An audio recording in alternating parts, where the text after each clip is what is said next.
Welcome to RN Reddy IT school. ఈరోజు job guarantee student Saibaba ఉన్నాడు మనతో పాటు. సో ఓం సాయిబాబానా? ఓం సాయిబాబా. ఓం సాయిబాబా ఉన్నాడు. So Saibaba, so introduce your self. నీ పేరు, నీ క్వాలిఫికేషన్, ఎప్పుడు పాస్ అయ్యావు, ఓకే, బీటెక్ డిప్లొమా అన్నావు, దాని వివరాలు, డిప్లొమా తర్వాత ఏం చేసావు, తర్వాత బీటెక్ ఎప్పుడు ఎన్ని రోజులు పట్టింది, అదేదో 1 year ఎక్స్ట్రా అయింది, తర్వాత ఎట్లా వచ్చావు ఇక్కడికి, మీ హోమ్ టౌన్ ఎక్కడ చెప్పు. నా పేరు Om Saibaba sir. BTech civil engineering చేశాను, 2023లో కంప్లీట్ అయింది.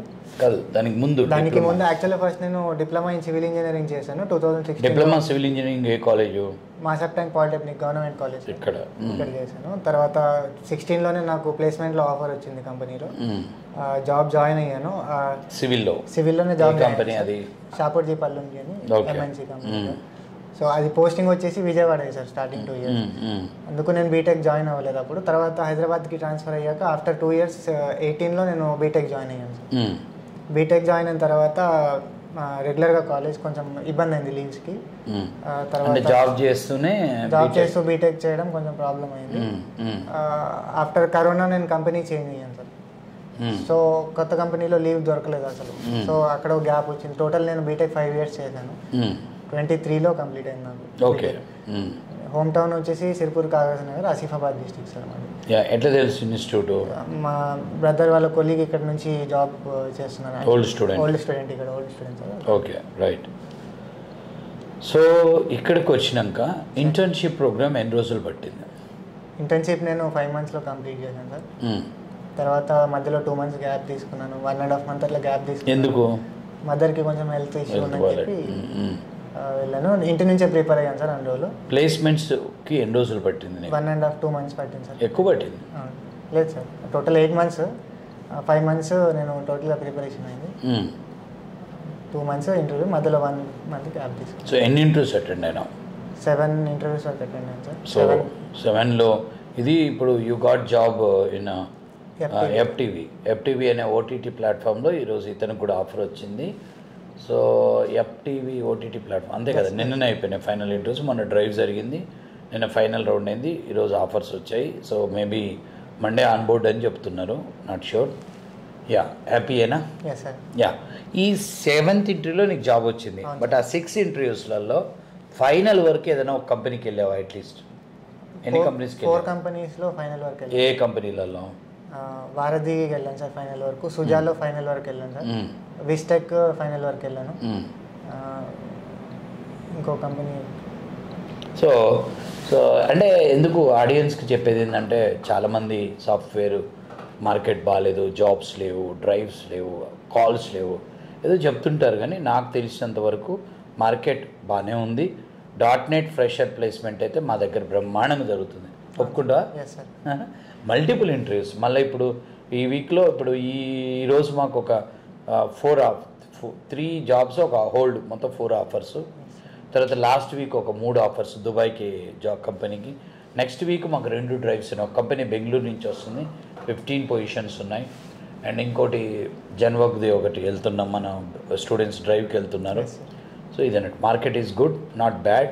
And unemployed youth IT courses బ్రహ్మాండంగా నేర్చుకొని మీరు ఐటీ జాబ్లకు వెళ్ళొచ్చు. కానీ మీరు చూస్ చేసుకునే కోర్సు, మీరు చూస్ చేసుకునే ఇన్స్టిట్యూట్ని 1-10 సార్లు చెక్ చేసుకొని అక్కడ నిజమైన ఆ కోర్స్ నేర్చుకోవటం వల్ల జాబ్లు వస్తాయి ఆ ఫ్రెషర్స్కి.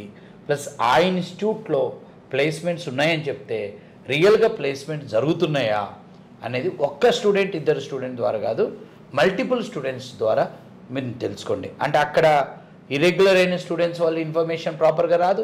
ప్లస్ ఎవరు నెగిటివ్ స్టూడెంట్స్ ఒకళ్ళు ఉంటారు, వాళ్ళు ఏదో వాళ్ళ యొక్క ప్రయత్నలోపం వల్ల రిజల్ట్ రానప్పుడు కూడా ఇన్స్టిట్యూట్ని నెగిటివ్ చేస్తారు. సో ఒక 4-5 స్టూడెంట్స్ మీరు మాట్లాడి, అవసరమైతే ఆ ఇన్స్టిట్యూట్లో వాళ్ళని అడిగి 2 రోజులు 3 రోజులు మీరు ఇన్స్టిట్యూట్లో ట్రావెల్ చేసిన తర్వాత మాత్రమే అడ్మిషన్ తీసుకోండి. కరెక్టేనా? సో ఇంటర్న్షిప్లో నువ్వు నేర్చుకున్నప్పుడు నీకు ఎలా ఉంది? అంటే సబ్జెక్ట్ నేర్చుకునే దాంట్లో ఇక్కడ ప్రాసెస్ నీకు ఎలా, అంటే పాజిటివ్ అనిపించింది ఏంటి, పాజిటివ్ సార్? నెగిటివ్ ఏంటి? నెగిటివ్ ఏం లేదు సార్, పాజిటివ్. సపోజ్ పాయింట్స్ రెగ్యులర్గా ఇప్పుడే కాలేజ్ నుంచి బయటికి వచ్చిన వాళ్ళకి చాలా స్ట్రిక్ట్గా ఉంటుంది కాబట్టి నేర్చుకోవడానికి వాళ్ళకి కరెక్ట్ ప్రాసెస్. అంటే చాలామంది చెప్తారు ఇప్పుడు కాలేజీ నుంచి వచ్చిన వాళ్ళని నువ్వు ఇంత స్ట్రిక్ట్ చేయటం వల్ల నీ దగ్గరికి స్టూడెంట్ ఎలా వస్తాడు, రారు కదా, వాళ్ళు ఉండలేరు, అంత ఓపిక ఉండదు అంటారు. నీ అభిప్రాయం ఏంటి? What is your opinion on that? ఇంత తక్కువ టైంలో జాబ్ కొట్టాలంటే అంత స్ట్రిక్ట్నెస్ కంపల్సరీ సార్. తప్పదు కదా, రిజల్ట్ కావాలంటే వాడే వస్తాడని నా ఉద్దేశం. నెక్స్ట్ ఇక్కడ జరుగుతున్న యాక్టివిటీస్లో నీకు బాగా నచ్చిన యాక్టివిటీ ఏంటి? Every activity sir, starting from seminar నుంచి లాస్ట్ మాక్ వరకు ప్రతి యాక్టివిటీ అన్నది డెవలప్మెంట్, స్కిల్ డెవలప్మెంట్కి కంపల్సరీ. సో నువ్వు సెమినార్లో పార్టిసిపేట్ చేసావా? ఎన్నిసార్లు పార్టిసిపేట్ చేసి ఉంటావు? డయాస్ ఎన్నిసార్లు ఎక్కుంటావు? 150 టైమ్స్ అంటే వచ్చిన ఎవ్రీడే పార్టిసిపేట్ చేశాను సార్. ఒక స్టూడెంట్ 150 సార్లు డయాస్ ఎక్కడం వల్ల ఒక గ్రాడ్యుయేట్ ఆటోమేటిక్గా తన స్టేజ్ ఫియర్ పోతుంది. అదే మా మెయిన్ ప్లాన్. ఇంటర్వ్యూ దగ్గర చాలా హెల్ప్ అవుతుంది. సో అది హెల్ప్ అయింది బాగా. మనం అంతమంది ముందు భయం లేకుండా మాట్లాడేది అదే ఇంటర్వ్యూ దగ్గర. నువ్వు చదివింది సివిల్ ఇంజనీరింగ్, ఇక్కడ కంప్యూటర్స్, నేను నేర్పించింది ప్రోగ్రామింగ్. అంతకుముందు ప్రోగ్రామింగ్ వచ్చా? Zero knowledge sir, zero knowledge. అంటే అకాడమిక్లో డిప్లొమాలో ఏముంది ప్రోగ్రామింగ్? అసలు మాకు ప్రోగ్రామింగ్ సంబంధం లేదు. ఉండదు. బీటెక్లో ఫస్ట్ ఇయర్లో సి ఉంటుంది కదా? నేను డైరెక్ట్ సెకండ్ ఇయర్కి వెళ్తాను సార్ డిప్లొమా తర్వాత. Rare case sir, first year ఉండదు వీళ్ళకి బీటెక్.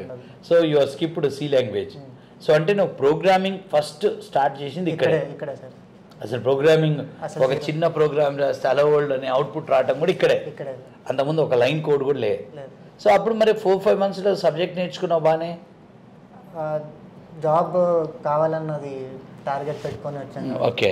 ఇక్కడ హైదరాబాద్లో ఎక్కడ ఉంటారు మీరు? ప్రజెంట్ బాచ్పల్లిలో. బాచ్పల్లి. ఓకే. సో ప్రోగ్రామింగ్ అంతా ఇక్కడే. అంటే ఒక సివిల్ ఇంజనీరింగ్ అండ్ అంతకుముందు ఒక్క లైన్ ప్రోగ్రామింగ్ లేని వాళ్ళు కూడా ఇక్కడ రావచ్చు.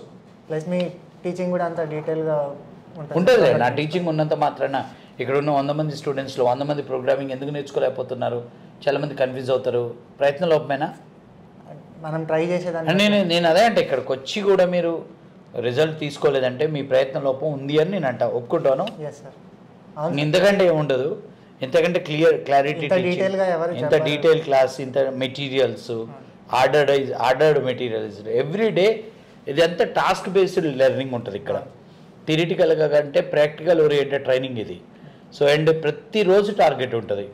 నెక్స్ట్ నువ్వు ఏం చేయాలనేది ఒక గోల్ ఉంటుంది. సో అది ఇంకా ఇక్కడ నేర్చుకోలేకపోతే నాకు తెలిసి ఎక్కడైనా కష్టమే. ఇప్పుడు నీతో పాటు నువ్వు చూసిన వాళ్ళ pharmacy students, AG BSc students, hotel management అందరినీ చూస్తున్నావు. బట్ ఇందులో చాలామంది బ్రహ్మాండమైన సక్సెస్ అవుతున్నారు. యా. సో నీకు ఓవరాల్గా ఇక్కడికి వచ్చినాక ప్రోగ్రామింగ్ చేస్తున్నప్పుడు అంటే మజా అనిపించిందా? అవును సార్. అంటే న్యూ టాస్క్ చేస్తున్నప్పుడు అది అచీవ్ అవ్వాలని చెప్పి టార్గెట్ పెట్టుకుంటాం కాబట్టి చాలా. నీకు మెంటర్ ఎవరు చేశారు? శివశంకర్ చేశారు. శివశంకర్ కూడా జాబ్ వచ్చింది కదా? కపిలేటి. ఓకే. ఇద్దరు ఒకసారి వెళ్తుర్రా? సో నువ్వెవరికైనా మెంటర్షిప్ చేసావా? నేను చేయలేదు సార్. నేను అంటే కోర్స్ కంప్లీట్ అయ్యే ముందే నేను గ్యాప్ తీసుకున్నాను. నువ్వు ఇంటికి నుంచి ఇంటర్వ్యూస్ అటెండ్ అయ్యావు మదర్ హెల్త్ వల్ల. యా, అదొకటి నీకు ఛాన్స్ దొరకలేదు. సో ఓవరాల్గా అంటే నీకు బాగా నచ్చిన యాక్టివిటీ ఏంటి ఇక్కడ? Seminar sir. సెమినార్. ఇక్కడ నీకు ఇబ్బంది పడ్డ పని ఏంటి? నెగిటివ్, నేను ఇబ్బంది పడ్డా సార్. ఇక్కడ నెగిటివ్ అనేది ఏం పాయింట్ ఏం లేదు. మేము బాగా యాక్టివిటీ అంటే రాకపోయినా వచ్చినప్పుడు పట్టుకొని ఎందుకు రావట్లేదు అది ఇదని మిమ్మల్ని కొంచెం. స్టార్టింగ్ వచ్చినప్పుడు రెగ్యులర్గా వచ్చాను సార్. తర్వాత మధ్యలో గ్యాప్ ఇచ్చి మళ్ళీ డైరెక్ట్ ఇంటర్వ్యూ చెప్పావులే నువ్వు. మదర్ది ఖచ్చితంగా చూసుకోవాలి నేను మా మదర్ని అన్నందుకు. సరే, అక్కడికి కూడా నేను ప్లేస్మెంట్స్ అప్పుడు వచ్చినప్పుడల్లా అంటే ఉంటే బెటరు, ఉండకపోతే రిజల్ట్. కానీ ఒకటి ఏంటంటే నీకు గ్రేట్, నువ్వు ఇంటర్వ్యూస్కి ఇంటికాడ ఉండి ప్రిపేర్ అయ్యి కూడా చాలా టఫ్ కాంపిటీషన్ ఇచ్చావు. చాలా 4 ఇంటర్వ్యూస్లో నీ పేరు వినపడ్డది ఫైనలిస్ట్ వరకు. నేను కూడా కొంచెం ఆశ్చర్యపోయినా. అంటే ఈ సాయిబాబా ఇన్స్టిట్యూట్కి కూడా రావట్లేదు, బట్ ఇంటి దగ్గర ఉండి కూడా ఇంటి దగ్గర ప్రిపేర్ అవుతా అంటే మేము యాక్సెప్ట్ చేయం జనరల్ అవరు అని. కానీ నీవు వరకు you done a good job. అంటే your efforts are more year to get the success. అంటే ఇన్స్టిట్యూట్ కంటే కూడా నీ ఎఫర్ట్స్ ఎక్కువ ఉన్నాయి అనేది నా అభిప్రాయం. ఇన్స్టిట్యూట్ చెప్పిన లర్నింగ్ అది తీసుకొని నువ్వు కరెక్ట్గా చేసుకొని ప్రిపేర్ అయ్యి కొట్టావు. ఎక్సలెంట్. అండ్ మీ పేరెంట్స్ చెప్పావా జాబ్ ఆఫర్ వచ్చిందని? కన్ఫర్మ్ అయ్యాక చెప్దామని ఆగాను సార్. కన్ఫర్మ్ అయింది కదా? ఇప్పుడు కన్ఫర్మ్ అయింది సార్. కాల్ చేయలేదు ఇంకా చేయలేదు. ఇప్పుడు జస్ట్ ఇప్పుడు అయింది అంటే ఇంటర్వ్యూస్ పెట్టేసావు. మళ్ళీ రేపు మీరు బిజీ, నేను బిజీ అంతా. ఓకే. Monday on board. ఈరోజు ఫ్రైడే, మండే ఆన్బోర్డ్ మీకు ఈమెయిల్లో ఆన్బోర్డ్ టైమింగ్స్ వస్తాయి.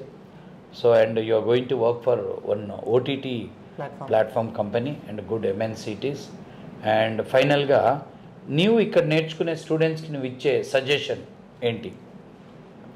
సజెషన్ అంటే సార్ గ్యాప్ తీసుకోవద్దు, మెయిన్ పాయింట్ అదే. నేను మధ్యలో గ్యాప్ తీసుకొని కొన్ని రోజులు డిస్టర్బ్ అయ్యాను.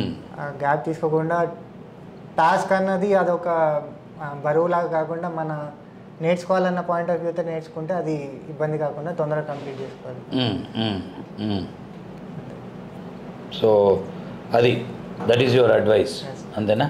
సో అంటే ఈ యొక్క ప్రాసెస్లో నీవు ఏమన్నా లైక్ డీమోటివేట్ అయ్యి నిన్ను స్టూడెంట్స్ డీమోటివేట్ చేయటం కానీ ఇక్కడ కానీ హాస్టల్స్లో కానీ? నేను అంటే ఇంట్లో ఉండేవాడిని సార్, ఫ్యామిలీ తోటి ఉండేవాడిని. సో ఎవరికి దొరకలేను, ఎవరికి నువ్వు దొరకలే. సో ఇక్కడ నువ్వు నేర్చుకునేటప్పుడు నీ పక్కనున్న వాళ్ళు సీనియర్ స్టూడెంట్స్ డిమోటివేట్ చేసే అవకాశం ఉంది కదా? ఇన్స్టిట్యూట్లో ఎవరు చేయలేదు సార్. చేయలేదా? సో అంటే నీకు అనిపించిందా ఏంట్రా బాబు ఈ పొద్దున్నుంచి సాయంత్రం వరకు డే మొత్తం ఇక్కడే ఉండమంటున్నారు, ఇన్ని అవర్స్, అంతకుముందు ఉండదు కదా కాలేజ్లో. సో అప్పుడు ఏమైనా ఇబ్బంది అనిపించిందా? మధ్యలో ఇబ్బంది అనిపించింది సార్, బట్ ఇప్పుడు జాబ్ వచ్చింది కాబట్టి ఇప్పుడు ఓకే. సో ఆ టైంలో అయితే కొద్దిగా అనిపించింది. ఫోన్ తీసుకుంటాం కదా మేము, అది మీకు మంచిదేనా? మంచిదే సార్, డిస్టర్బెన్స్ అవ్వకుండా, డైవర్ట్ అవ్వకుండా ఉంటుంది ఫోన్ తీసుకోవటం. సో కోడింగ్లో ట్రేసింగ్ టెక్నిక్ ఉంటుంది కదా మనం, అది must and should sir, learn, అది కంపల్సరీ నేర్చుకోవాలి. ఎందుకనంటే ప్రాబ్లం ఎర్రర్ ఎక్కడ వచ్చింది అన్నది ఈజీగా ఐడెంటిఫై చేయడానికి మనకు ట్రేసింగ్ హెల్ప్ అవుతుంది. Okay. So finally you are happy? Okay. Anyhow Sai Baba, you have done excellent hard work. And my mother health గురించి నువ్వు ఇంట్లో ఉండి ఇంటర్వ్యూస్ అటెండ్ అయ్యి ఇంటర్వ్యూస్లో బాగా కాంపిటీషన్ ఇచ్చినట్లు లెక్కే నాకు తెలిసినంత వరకు. ఎందుకు నిన్ను అప్రిషియేట్ చేస్తున్నంటే 3 to 4 ఇంటర్వ్యూస్లో నువ్వు ఫైనల్స్ వరకు వచ్చి ఆగిపోవడం, ప్లస్ ఈ ఇంటర్వ్యూలో కూడా 48 మంది స్టూడెంట్స్లో 3 సెలెక్ట్ అయ్యి అందులో నువ్వు ఉండటం, ఇదంతా కూడా 100% your hard work, no doubt about that. All the very best. Thank you sir.